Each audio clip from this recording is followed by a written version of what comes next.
옆에 분들 한번 인사 나누는데요. 네, 옆에 있어서 감사합니다. 인사합시다. 하나님은 직접 천사도 보내시기도 하시지만 우리 주위에 붙여준 사람들이 하나님의 천사들입니다.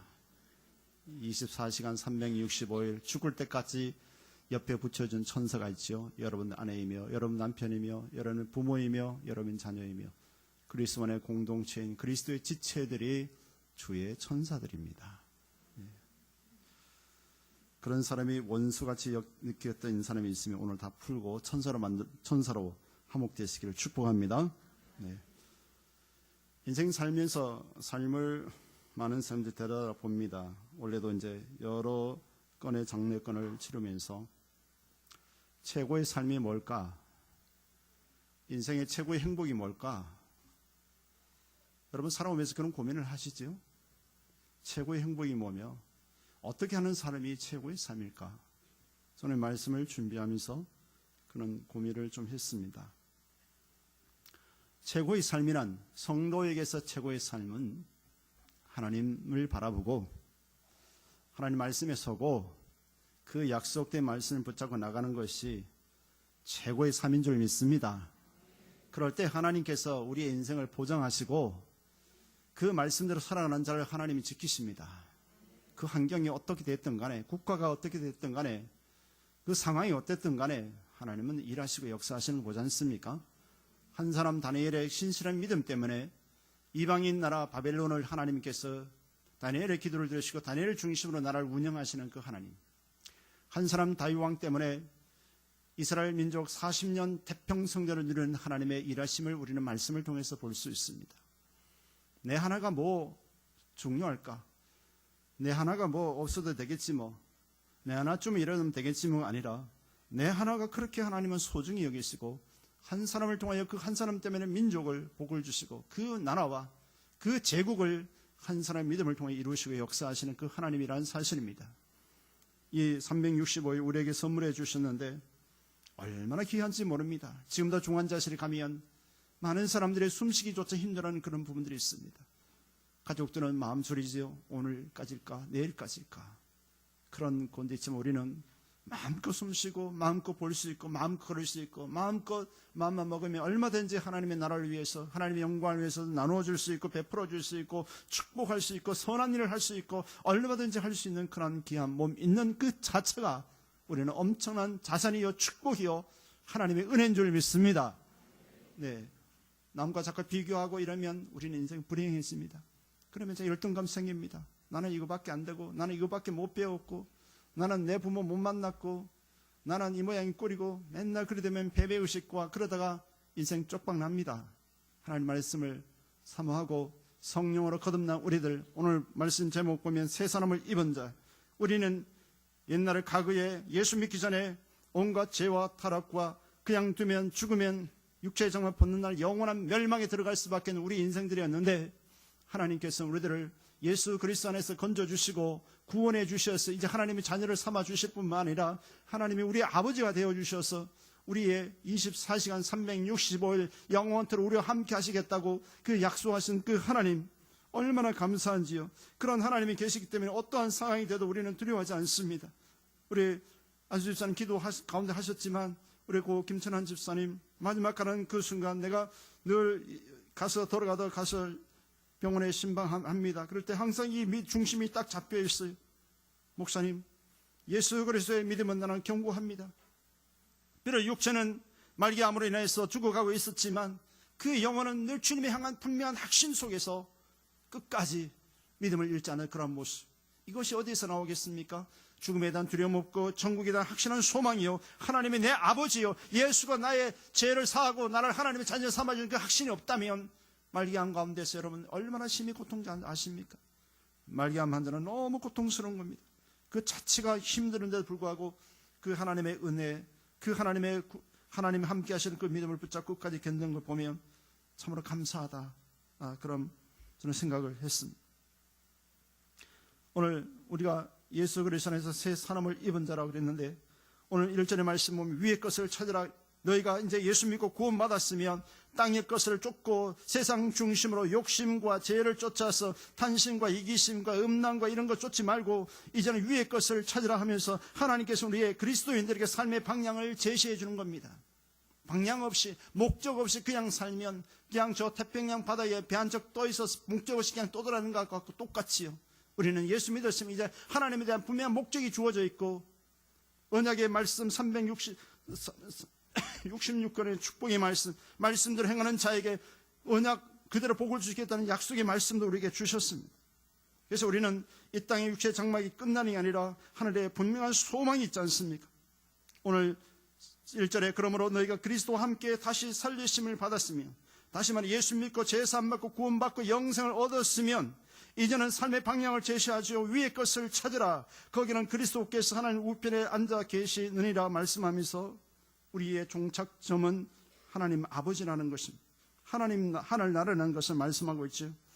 거기는 그리스도께서 하나님 우편에 앉아 계시느니라 라고 말씀합니다. 이 땅에 우리는 이 땅의 삶의 순례를 마치고 어느 누구든지 앞서거니 뒤서거니 올 때는 순서겠지만 갈 때는 순서 없이 앞서거니 뒤서거니 가야 할 인생임들입니다. 언제 갈지 모릅니다. 그것이 천국이잖아요. 요즘에 연말 다 와서 제천의 화재 사건을 통해 굉장히 가슴이 아프고 가슴이 찢어지는 그런 아픔이 있었어요. 참 한 사람의 잘못된 그런 부주의로 인해서 불의의 사고로 인해서 30명 가까이 사망하고 나머지 30명 가까이 굉장히 엄청난 어려움을 당하고 그런 모습들을 보면 안타깝지 않습니까? 언젠가 우리는 앞서거는 뒤서는 이러거니 저러니 하나님 앞에 가야 할 순례자의 이 땅의 삶을 살았는데 2017년에도 하나님 그 순례의 길에 혼자 두지 아니하시고 하나님께서는 불과 눈동자를 우리와 함께 하시고 우리를 인도하신 것을 감사하시길 주님을 축원합니다. 우리는 늘 부목사님이 새벽 기도할 때마다 오늘 아침에 다시 살아서 감사합니다. 오늘 내가 살아있어서 감사하고 건강해서 감사하고 그런 늘 이렇게 설교를 합니다. 그렇습니다. 건강하고 살아있는 것 자체가 감사하다. 죽으면 영원한 영생에 들어가면 더 감사하겠지요. 그것을 모르면 이 땅의 삶이 미래에 남아서 굉장히 이 땅의 삶이 아둥바둥하겠지만 사도 바울은 오히려 내가 육체의 장만 벗고 주님에 나가는 것이 더 소원이라고 그런 고백을 우리 하는 것을 볼 수 있습니다. 자, 이제 위의 것을 찾으라는 것은 성도들의 방향을 제시하면서 이것이 위라는 것은 하나님을 향하는 방향을 정하라는 것입니다. 우리가 세상을 향하고 세상 중심을 찾는 것, 사람을 바라보고 세상을 악을 쫓아가고 세상의 어떤 쾌락을 쫓아가는 그 삶의 방향을 이제는 예수 믿고 구원받았은 방향을 틀어서 하나님을 향해서 방향을 돌리라 이 말씀이거든요. 여러분 아직도 하나님을 향하여 방향이 정하지 않은 분들은 오늘 이 예배 시간에 말씀 듣고 하나님을 향하여 방향을 돌리시기를 주님을 축원합니다. 그리고 찾으라고 합니다. 뭘 찾아야 합니까? 하나님이 우리에 향하신 뜻이 있습니다. 하나님 뜻이 무엇인지 우리는 성경을 통해서 또한 주의 종을 통해 말씀을 통해서 성경 공부를 통해서 또 기도를 통해서 성령께서 우리들을 향하신 하나님의 뜻을 분별하고 하나님 뜻대로 살아야지. 아무렇게 살아간다면 예수 믿는 거나 안 믿는 거나 똑같지 않습니까? 우리 그리스도인이라면 하나님의 소유되고 하나님의 생명을 받은 자라면 내 뜻대로 사는 것이 아니라 하나님의 뜻대로 사는 자가 하나님의 사람이라는 사실입니다. 그러면서 두 번째로 2절에 보면 차원 높은 삶을 살 것을 우리에게 말씀합니다. 이제 땅의 사람, 땅의 것을 생각하던 사람은 이제는 하나님의 것을 생각하라. 위의 것을 생각하고 땅의 것을 생각지 말라라고 말씀합니다. 이 땅의 것은 죄짓고 육신의 정욕과 탐욕과 그러한 죄의 습관을 쫓아가는 생각을 말씀하고요. 위의 것은 하나님의 뜻을 생각하고 거룩을 쫓고 말씀을 쫓고 하나님의 영광스러운 우리에게 분명한 목적 있는 삶을 쫓을 것을 하나님 말씀하는 것입니다. 여기서 원어에 보면 현재 명령해입니다. 계속적으로 현재적으로 계속적으로 이 하나님의 일 끊임없이 생각하고 말씀을 생각할 것을 말씀합니다. 그러니까 주일만 아니라 매일마다 순간순간마다 계속적으로 현재 명령형으로 말씀이 주어졌는데요. 위의 것을 끊임없이 생각하라. 하나님을 끊임없이 생각하고 말씀을 끊임없이 생각할 것을 우리에게 말씀하는 것입니다. 우리 안에 성령님을 모시고 늘 질문하십시오. 어떻게 해야지요? 어느 대학을 가야 되고 진로를 어디에 정해야 되고 하나님 누구를 만나서 배우자를 누구를 만나야 됩니까? 하나님 오늘 삶의 현장에 갑니다. 성령님 가르쳐 주시고 말씀하시고 인도해 주옵소서. 늘 성령님은 마음의 문을 열고 우리가 질문하며 우리를 성령을 의지하면 돕고 싶고 주의 천사를 파하지만 늘 우리는 그렇지 못할 때가 참으로 많습니다. 성령께서 말씀하실 때 그 말씀을 쫓아 나가는 삶, 하나님의 뜻을 쫓아가는 삶, 차원 높은 삶인 것입니다.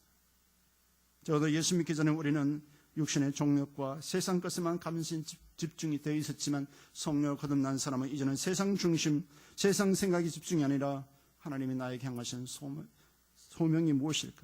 하나님 나에게 주신 사명이 무엇일까? 우리는 생각해서 나가야 되는데요. 우리는 이 생각에 때로는 악한 원수마귀들 우리를 공격하고 우리를 망치고 일생을 망치는 사단의 역사가 있습니다. 마태복음 요한복음 13장 2절에 보면 마귀가 벌써 시몬의 아들 가룟 유다의 마음에 예수를 팔려는 생각을 넣었더니, 오늘도 여러분 교회 이 한 주의 삶을 살면서 이 2017년 365일 살면서 오만 생각들을 많이 하셨을 겁니다. 때로는 좋은 생각도 하지만 때로는 어둠의 생각, 음란한 생각, 사단의 나쁜 질 나쁜 그런 생각들로 우리를 많이 공격했을 것입니다. 만약 그 생각대로 우리가 지배를 당했다면 아마 이 자리에도 없는 사람도 있을 것이고 자살했는 사람도 있을 겁니다. 끊임없이 악한 원수마귀는 우리의 마음속에 나쁜 생각을 넣어서 우리를 절망케 하고 낙심케 하고 좌절케 하고 자살케 하고 그대로 하나님 말씀 붙잡지 못하고 절망하고 늘 사람 보고 낙심케 하고 환경을 바라보고 낙심케 하고 나라의 정치를 보고 낙심케 하고 굉장히 힘들게 하는 어둠의 세력들이 있습니다. 여러분, 그런 생각이 들어올 때 우리는 명령하고 선포하고 내쫓아야 됩니다. 마태복음 9장 4절에 예수께서 그 생각을 아시고 가라사대 너희가 어찌하여 마음에 악한 생각을 하느냐. 예수님도 우리의 마음과 생각을 다 아세요. 내가 이미 마음의 무엇을 결정하면 주님이 그 생각을 아시고 이 앞서서 진행하시고 일을 역사하시는 그 주님, 얼마나 감사한지요. 신구약 전체 여러분 생각이라는 단어를 한번 쳐보면 319구절이 나와요. 그만큼 생각에 대해서 말씀을 많이 하고 있습니다. 사람은 생각에 따라 행동을 하거든요. 마음 먹음대로 된다고 하잖아요. 사람이 무엇을 생각하느냐, 무엇을 품고 있느냐에 따라서 그 행동이 결정됩니다. 늘 분함과 음란한 품것이 음란한 짓거리를 하고 분한 악한 생각 품고 있으면 악한 행동을 하게 되고, 늘 이렇게 어둠의 생각을 갖고 있으면 사람이 우울증 걸리고 힘들어지고 좌절하고 낙심하고 힘들게 합니다. 여러분, 그것이 하나님 뜻일까요? 우리의 삶 속에 악한 생각을 넣어준 걸 우리는 예수님 명령과 선포하고 내쫓아야 됩니다. 그렇지 않으면 그것이 나를 지배하고 그것이 나를 사로잡아서 결국은 죄짓는 데 연결되는 것을 볼 수가 있습니다.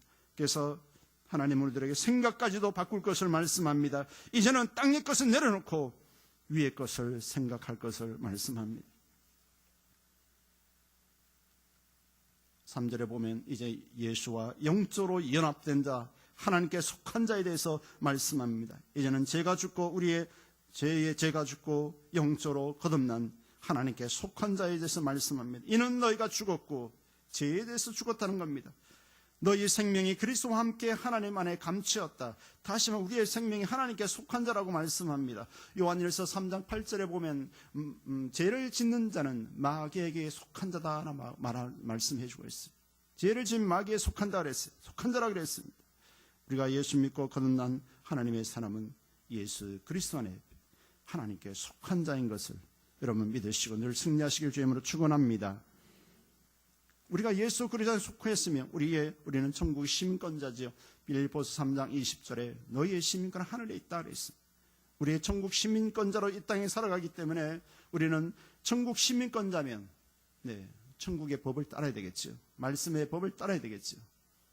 미국 사람들은 대한민국 헌법을 쫓아갈 때 그 헌법에 대한 보호를 받습니다. 만약에 우리가 교통 위반을 하거나 그러면 딱지가 날라옵니다. 교통신호등을 잘못 지키면 딱지 날라오고 거기에 대한 불이익을 당합니다. 반대로 국가의 법을 준수하면 우리가 어렵고 힘들 때, 우리가 외국에서 남치를 당하는 어려움 당할 때 국가는 엄청난 물질을 여러 사람을 때로는 힘을 동원해서 우리의 국민의 백성들의 생명을 지키고 보호하지. 마찬가지로 우리가 하나님의 자녀가 되었으면 하나님 말씀을 쫓아서 말씀대로 살면 하나님께서는 천군 천사를 동원해서라도 우리를 지키시고 보호하시고 인도하시고 역사하시는 그 하나님, 감동되지 않습니까? 내가 말씀대로 살면 당장 뭐가 하늘에서 금덩이 딱 안 떨어져도 하나님이 나의 보호자가 되시고 나를 지키시는 전능하신 하나님이 된다. 저는 막 이런 생각하면 어떤데 감동이 되고 막 너무 힘이 막 솟아요. 다윗의 시편에 여러분 말씀 보면 다윗이 거의 반 정도 가까이 말씀을 기록했잖아요. 시편 기록했는데 보면 그 하나님에 대한 고백하고 있지 않습니까? 영원한 나의 목자시니 내가 부족함이 없으리로다. 여호와는 나의 생명이시니 나의 힘이 되시니 나의 반석이시니 나의 구원자 되시니 천만인이 나를 둘러친칠지라 나는 두려워하지 않는다. 하나님에 대한 그 탐난 믿음이 있으니까 실제로 하나님이 그를 살리시고 죽음의 위기에서 건져준 경험들이 많이 있지 않습니까? 여러분들 마찬가지로 여러분들이 끊임없이 기도해서 때로는 하나님이 엄한 사고 당하기 전에 우리를 인도하시고 섭리와 역사하시는 거 우리는 하나님의 그 섭리 인도를 잘 모를 때가 많아요. 우리는 한순간에 잘못해서 생명의 위협당할 때 있어요. 특별히 운전을 하다 보면 한순간에 아차하는 순간에 그냥 생명의 위협을 당할 때 있지 않습니까? 그때 주의 전사가 전사를 보내서 하나님 지키지 않는다면 우리는 이 나가서 운전하다 1시간 뒤를 보장받을 수가 없어요. 그래서 저는 하루의 삶을 먼저 운전대를 제일 먼저 첫날 첫 시간에 잡을 때 하나님께 기도합니다. 성령이 하나님 나는 오늘도 이 운전대 잡습니다. 하나님 나와 도와주지 않으면 제가 운전을 아무리 잘할지라도 주위의 차들이 박으면 저는 할 수 없습니다. 나는 운전을 잘할지라 주위의 차들이 박으면 나는 살아갈 수 없습니다. 하나님 이 차를 도와주십시오라고 의지하죠. 그리고 내가 최선을 교통법을 준수하고 하지만 내가 아무리 잘해도 주위 차들이 들어받으면 나는 살 수가 없어. 사고 날 수밖에 없어. 내가 주의 말씀에 우리가 주의 말씀에 순종할 때 그 말씀에 서는 것이 왜 그리 중요하냐면 하나님은 그 말씀의 법 테두리 안에서 서는 자를 절대적으로 그를 지키시고 보호하신다는 사실입니다. 그러나 죄를 지으면 그 영역이 마귀에게 속하기 때문에 하나님도 손을 댈 수가 없는 겁니다. 그래서 죄를 짓고 회개하지 않으면 끊임없이 되는 일도 안 되고 계속 사단이 역사하기 때문에 힘들어지는 것입니다. 4절에 보면 우리의 생명이신 그리스도께서 나타나실 그때에 이제 성경에서 다 이런 것 중에 한 가지 크게 이루어진 것이 있습니다. 예수 그리스도의 재림. 성천하신 그 예수 그리스도께서 이 지구 종말 때 재림하신다고 말씀하셨거든요. 그때가 남았어요. 그때는 오직 성부 하나님만 아시고 아무 누구도 모르는 것입니다. 그래서 우리의 믿음은 항상 준비되어져 있어야 하는 것입니다. 그래서 이 땅에 사는데 그냥 적당히 예수 믿고 구원받고 엄청난 구원의 은총을 받았음에도 불구하고 세상 사람들과 적당히 살아서는 아니 되는 것입니다. 그래서 오늘 말씀 보면 오전에 말씀 보면 성도가 버려야 할 성품들에 대해서 말씀합니다. 5절 그러므로 땅에 있는 지체를 죽이라. 음란과 부정과 사욕과 악한 종욕과 탄심이니 탄심은 우상 숭배니라 라고 말씀합니다. 땅에 있는 지체, 죄 짓는 그런 지체를 죽이라는 것을 말씀합니다. 여기서 음란은 성적인 문란입니다. 결혼한 사람들이 그냥 문란하게 남의 배우자와 그러한 성적인 문란을 일으키는 말씀하고 있고, 부정, 도덕적인 문란을 일으키는 것을 말씀하고 있고, 사욕은 감정적인 욕망. 우리는 말씀을 쫓아가는 하나님의 사람들이지 내 감정 욕구를 쫓아가는 사람은 안 되는 것입니다. 그래 되면 범죄하고 타락하고 마귀에 속할 수밖에 없어요. 이 탄심이 얼마나 무서운지 아세요? 탄심이 얼마나 무서운지. 탄심은 우상 숭배다라고 말씀하고 있는데 그만큼 경제적으로 무지한 욕구를 원하는 것이 탄심의 마음인데요. 그래서 하나님께서 십계명을 주셨을 때도 사람들에게 5계명부터 10계명까지 주시면서 첫째 계명은 부모를 공경하라 말씀하고 있고, 그 다음에 쭉 말씀하면서 마지막 10계명에 보면 탄심하지 말, 남의 것을 탄심하지 말라 그랬지 않습니까? 이 탄심은 결국 우상 숭배다. 여러분, 아직도 하나님이 주인 되지 못하고 물질에 있어서 이웃을 나눠주지 못하고 그 물질을 가지고 부모를 공경하지 못하고 이웃을 배려하지 못하고 하나님 영광을 쓰지 못하고 성령이 감동에 쓰지 못하면 아직도 여러분은 물질의 우상 숭배가 되어 있는 자들입니다. 이 탄심이 참 무서운 것입니다. 다시 말해서 하나님의 위치에 올려놓는 것이 탄심이거든요. 하나님을 되돌아보십시다. 여러분들이 아직도 주인이 되어 있지는 않는지. 그런 자들에게는 6절에 보니까 이것들을 인하여 하나님의 진노가 임하느니라 라고 말씀합니다. 하나님은 참 좋으신 하나님, 공의의 하나님이에요. 아무리 목사를 할지라도 범죄하고 타락하면 어쩌없이 그냥 거기에 대한 하나님의 진노가 임하세요. 성령이 떠나버리세요. 목사라도 봐주지 않습니다. 그렇게 하나님, 공의의 하나님, 정의의 하나님인 것입니다. 빨리 회개하지 않으면 어느 누구도 하나님 앞에는 용서가 되지 않는 것입니다. 다윗이 범죄하고 타락했을 때 성령이 그를 떠나버렸습니다. 기도해도 감동이 없습니다. 말씀을 읽어도 감동이 없습니다. 그럴 때 철저히 회개한 내용이 시편 51편이지 않습니까?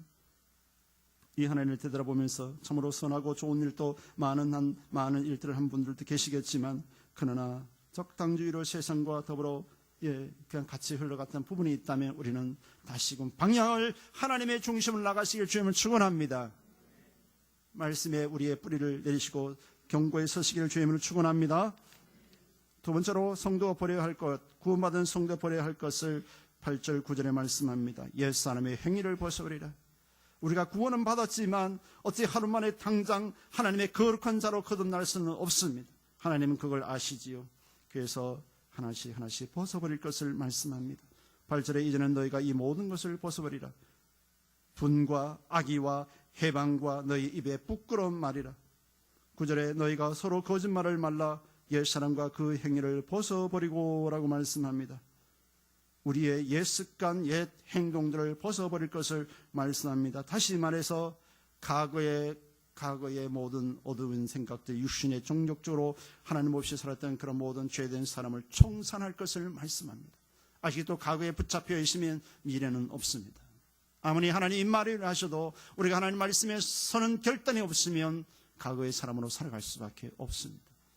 막연하게 내년이면 달려지겠지. 막연한 인생은 막연함으로 끝나는 것입니다. 내가 하나님 말씀 들고 결단하고 오늘 말씀처럼 벗어버릴 것은 벗어버리라. 그 행위를 벗어버리고 버릴 때 하나님의 역사가 시작되는 것입니다. 역사가 시작돼요.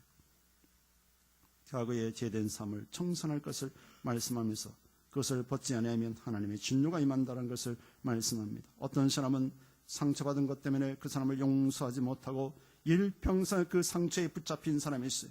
여러분, 그것이 하나님 뜻일까요? 마귀들이 좋아하는 것이죠. 요한복음 10장 10절에 도적이 오는 것은 도둑질하고 죽이고 멸망시키는 것뿐이다 그랬어요. 마귀가 우리의 인생을 찾아오는 것은 우리의 인생을 도둑질하고 죽이고 멸망시키는 것뿐이에요. 여러분, 오랫동안 우리 안에 나쁜 감정이 있는 사람들 다 버리시기를 바랍니다. 이 성전을 떠나가기 전에 하나님, 용서할 수 없는, 그렇지만 나에게 상처 줬지만 나를 배신하고 때로는 돈 떼먹고 악질 같은 인간이지만 때로는 패대기 치고 싶지만 그러나 주님이 나를 용서하는 것처럼 나도 그를 용서하기를 원합니다. 이 성전을 나가기 전에 나는 그를 용서합니다. 때로는 내 마음에 용서하는데 눈물을 흘리면서도 용서해 보시면 주의 성령이 여러분들과 함께 하시고 새해는 놀라운 하나님의 역사가 일어날 줄 믿습니다. 이러한 결단이 있어요. 이런 아픔이 있어요. 거듭남의 아픔이 있어야 돼요. 그런데도 불구하고 또 우리 생각날 때 있으면 명령을 선포하시는, 나는 이미 용서했다. 나는 그리스도 안에 용서했고 나는 과거의 습관을 버렸어.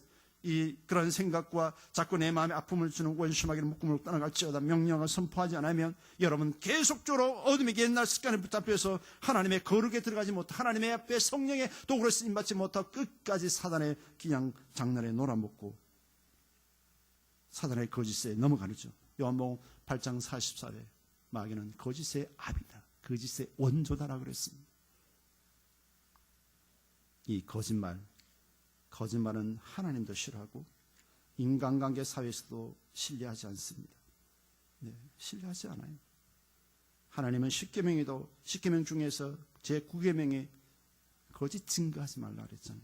거짓을 하나님도 싫어해요. 여러분, 거짓말 습관적으로 하는 사람들을 고치지 않으면 성령 받을 수 없고 하나님 역사하지 않습니다. 하나님 복을 받을 수가 없습니다. 너무 무서운 겁니다. 저는 생명을 살리는 복은, 거짓은 있을 수 있지만 그러나 습관적인 말, 입만 벌리면 거짓말하고 그런 거 하나님이 절대로 용납하지 않고 성령도 임할 수 없고 믿음 생활 잘할 수가 없습니다. 이제 10절에 보면 새 사람을 입었으니 그랬죠. 오늘 제목인데 새 사람을 입었습니다. 우리는 그리스도로 하나님 아담과 이후에 범죄가 타락한 우리의 인생들이 이제 예수 그리스도의 피로 정결함을 씻고 이제는 하나님께 회개한 것은 주님 과거의 건 절대로 다시금 기억하지 않았습니다. 과거에 회개한 것 절대로 기억하지 않고 하나님은 다 잊었다 그랬어요. 여러분, 이사야 말씀 잘 읽어보세요. 너희 죄가 중홍같이 붉을지라도 보름같이 붉을지라도 주님은 다 회개를 하신다 그랬잖아요. 그리고 등 뒤에 던진다 그랬, 기억하지 않으신다고 말씀하고 계십니다. 우리가 철저히 회개한 것은 주님은 거기에 대한 것을 말씀하지 않습니다. 새롭게 있는 하나님의 사람, 하나님의 형상을 쫓아 우리가 거듭 죄 씻음뿐만 아니라 우리의 지식까지 하나님이 새롭게 하셨다 그랬잖아요. 형상을 쫓아 지식에까지 새롭게 하심을 받은 자이나라고 말씀하면서요. 이 생각이, 성령 받고 예수 믿고 참 생명 있는 자는 생각이 달라져요. 생각이 부정적인 사람이 긍정적, 창조적, 적극적인 사람 바뀌고, 늘 안 된다, 못하는 사람이 할 수 있다라고 바뀌고요. 늘 욕심장애, 이적인 사람들이 이제는 나눠주고 어떻게 하면 베풀어줄까, 섬길까, 이 생각이 막 차원이 바뀌어지는 거예요. 여러분 경험하시죠? 예수 믿기 전에는, 성령 받기 전에는 세상이 늘 칙칙하고 어둡고 원망스럽고, 왜 정치를 있다고 하냐? 왜 우리 부모님 우리 부모는 왜 이렇게 못났냐? 내 남편은 왜 찌질나게 이러냐? 뭐 늘 이렇게 생각하는 사람들이 성령 받고 나니까 내 남편도 소중하고 내 부모도 귀하고 이 나라도 얼마나 소중하고 세상이 막 새롭게 보이는 것이죠. 성령 받지 않으면 끊임없이 주어지는 욕구와 욕심 때문에 끊임없이 거기 붙잡혀서 세상을 바라볼 수도 없고 영적인 눈이 열리지 않으니까 늘 원망 불평해서 거기서 더 전진할 수가 없어요. 그래서 하나님은 우리에게 새 사람이 되었고 새 사람을 입었으면 그렇게 살아라고 말씀하지 않고, 여러분 성경 펼쳐놨으면 15절에 보면 지혜 있는 자 같이 하라 그랬어요. 우리는 시간들이 그리 많지 않아요. 시간이 그리 많지 않아요. 이 땅의 짧은 인생이 연수는 70이요 강건한 80인데 10편 90편 10절에 말씀하고 있잖아요. 이 짧은 인생을 아무렇게 살아서는 안 돼. 규모 있게 규칙적으로 하나님 말씀대로 철저하게 우리는 우리 자신을 관리해야 돼요. 지혜 있는 같이 하라. 그리고 16절에 뭐라고 해요? 세월 아끼라고 했어요. 사소한 것에 감명이 치우쳐서 거기에 치우칠 시간이 없어요. 시간이 없어요. 저는 20살 전에 빨리 20살이 넘어서 어른이 되어서 아버지 어머니의 잔소리에 벗어나서 내 마음껏 했으면 좋겠다 생각했는데 20살 딱 넘으니 한번 어느덧 50이 넘어서 60을 바라보는 나이가 됐어요. 너무 빨라. 우리 10대 아이들은, 우리 중고등학생들, 유초등부 아이들은 그래 빨리 어른 됐으면 좋겠다 하지만 딱 떼보니까 아마 60을 바라보는 나이가 됐어요. 참 세월이 빨라요. 이 짧은 이 시간 속에 우리가 사소한 것에 감정이 치우치고 사소한 것에 부부간에 등지고 싸움질하고 그렇게 해서 사소한 감정에 그냥 청소년들이 막 그냥 엉뚱한 길로 가게 된다면 인생을 도둑질 당하는 거야. 여러분 돈은 몇백만 원 도둑질 당하면 분노를 해가지고 잡으면 갈아서 먹을 거야 아마 그러면서 우리의 인생을 10년 20년 호송세를 보내면서도 그 얘기하는 분노는 전혀 없어. 참 어리석은 사람 우리의. 우리 인생을 도둑질 당하면 안 되잖아요. 그래서 18절에 17절에 보면 그랬어요. 어리석은 자가 되지 말라 그랬어요. 주의 뜻이 무엇인지를 이해하라 그랬어요. 때로는 내가 이렇게 사는 것이 하나님 뜻인 것 같지만 정반대로 하나님 뜻과 전혀 무관하게 살아갈 수 있어요. 여러분 바리새인과 서기관들이 내 제사장들이 자기 뜻대로 하나님의 영광을 거룩함을 훼손한다고 예수를 십자가에 죽였는데 아이고 주여, 내가 죽인 그 예수가 메시아였다는 사실, 내 제사장과 바리새인들 얼마나 열심인지 아세요? 일주일에 이틀이나 금식하고 얼마나 철저한 사람들이었습니까? 근데 그 열심이 자기들의 열심이고 주님과 전혀 관계없는 열심이었어. 예수님 뭐라 그랬어요? 그들의 말은 듣고 본받고 행하되 그들의 행위는 본받지 말아라. 그들은 독사의 새끼들이다 라고 말씀하는 겁니다. 그래서 우리는 이 땅에 무조건 열심히 중요한 게 아니라 그 뜻이, 내가 하는 것이 주님의 뜻인지를 무엇인지를 이해해야 된다는 사실입니다. 그래서 이 땅에서 술 취하지 말라 18절에 했죠. 술 취하지 말라. 그럼 술 먹는 사람이 하신 말씀입니까? 그렇지 않아요. 학생들은 게임에 빠지지 말라. 어떤 사람 게으르지 말아라. 얼마든지 하면 살 수 있는데 게을러가서 너는 굶어 죽는다. 어떤 사람은 감정 조절 안 돼서 분노해. 어떤 사람은 열등감에 부찹니다. 누가 공부만 했다 그러면 그 사람을 무엇이 잘 됐다서 박수 쳐주고 격려 축복해야 되는데 괜히 열등감 들여서 기죽고. 그것이 주님의 마음일까요? 그렇지 않습니다. 이런 것들이 우리를 힘들게 하고 방탕하게 하고 좌절케 하고 낙심케 하는데요. 그렇지 않으려면 어떻게 해야 돼? 답을 줍니다. 18절 후반절에 오직 성령 충만을 받아라. 성령 충만 받으면 내 생각을 성령께서 지배하고 나를 다스려서 때로는 사소한 것 붙잡지 않도록 나를, 내 마음을 크게 하고 강하고 담대하게 해서 세상을 보는 시각과 내 마음을 아주 크게 해버려요. 치료해. 내 마음에 상처받은 치료하고 게으름에서 나태해서 어떤 게임의 중독에 벗어나서 성령께서 나를 막 새롭게 하는 역사가 있어요. 내가 성령을 의지하려는 그런 열심은 내 안에서 시작되어져야 돼. 그리고 범사에 20절에 범사에 감사하고 범사에 하나님께 감사하라 그랬어요. 여러분 좋을 때만 감사가 아니에요. 어렵고 힘들 때도 그럼에도 감사하시기를 주님 축원합니다. 예. 어느 날 자고 일어났는데 아내가 그래요. 눈을 크게 뜨고 여보 내 옆에 있어서 고마워. 꿈에 혼자 되는 꿈을 꿨대.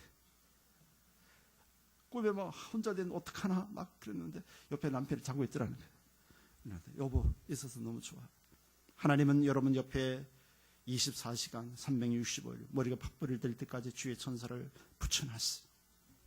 여러분 얼마나 귀한지 몰라요. 너무 귀한 거야. 근데 있을 때는 잘 모르고 나에게 욕구만 채워지면 거기에 분노하고 다른 부모는 이런데 왜 우리 부모는 그러냐 그렇게 비교의식 가지고 있으면 아이들을 감사가 안 나오시. 맨날 우리 부모는 찌질하고 못났고 옆에 제 부모는 뭐 에큐스 타고 다니는데 우리 아버지는 그냥 찌질하게 옛날 프라이드 타고 다니고 맨날 이런 식으로 하면 애들의 기가 죽어. 그러나 내 아버지는 그럴지라도 사실은 하나님 아버지는 나의 전능하신 아버지고 내가 말씀을 쫓아가면 하나님은 나를 위대하게 하고 이민족과 세계 열방을 다스리게 하시는 그 하나님을 내가 믿는다. 이런 하나님에 대한 신앙이 달라지시길 주님 축원합니다. 우리 유초등부 중고등부 이제 진급하고 졸업할 때인데 적어도 우리의 마음속에 적어도 우리의 삶 속에 살아계신 하나님이 나의 아버지고 내가 하나님의 약속된 말씀대로 살면 하나님 나를 위대하게 하나님의 도구로 쓰임받는 그런 믿음을 가지시고 이 졸업 진급하시고 또 졸업을 하시고 진급하시길 주님 축원합니다.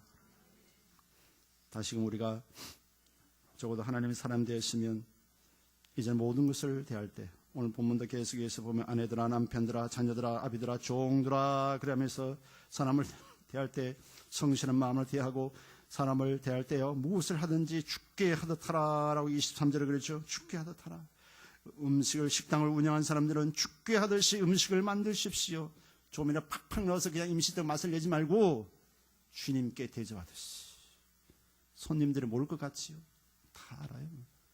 저도 미각이 별로 없는 사람인데도 들어가면 먹고 나면 미연 많이 들어있으면 그냥 느끼하고 다시는 그 집에 안 가. 다시 손님들 올 것 같지요. 죽게 대하듯 음식을 만들고 주님이 사시는 집을 만드는 것처럼 우리 집을 건축하고 주님께 대하듯 그렇게 사람들을 서비스하고 그 손님이 주의 천사다 주님이라 서비스하고 이러면요 요즘 그런 서비스 천국이 되게 되죠. 요즘 뭐 말 있잖아요. 고객을 기절시키라 그러잖아요. 친절 아니라 고객을 기쁘게 하는 게 아니라 이제 고객을 기절시키라 그래요. 그러나 어떤 고객은 보통 고객은 기절 충풍하도록 그냥 이상한 행동을 하지만 우리는 그리스도인이며 그리스도의 생명을 가진 자이고 하나님의 사람이기 때문에 우리의 삶 속에서 죽게 대하듯 옆에 있는 분 주님께 대하듯 귀하게 여기십시오. 여러분들이 마음껏 성질 쏟아놓고 여러분들의 언어로 막 폭력하고 마음껏 해야 할 사람이 아니라 죽게 대하듯 섬기라고 세우신 내 아내, 내 남편, 내 부모님, 내 자식 그리스도 안에 한 공동체라는 것을 우리는 명심하셔야 합니다. 함부로 해야 할 사람들이 아니에요. 죽게 대하듯 그것이 그리스도 안에 생명 있는 자고 하나님의 성품을 가지고 있는 하나님의 사람이다라는 사실입니다. 기도합니다. 하나님 우리를 그리스도 안에서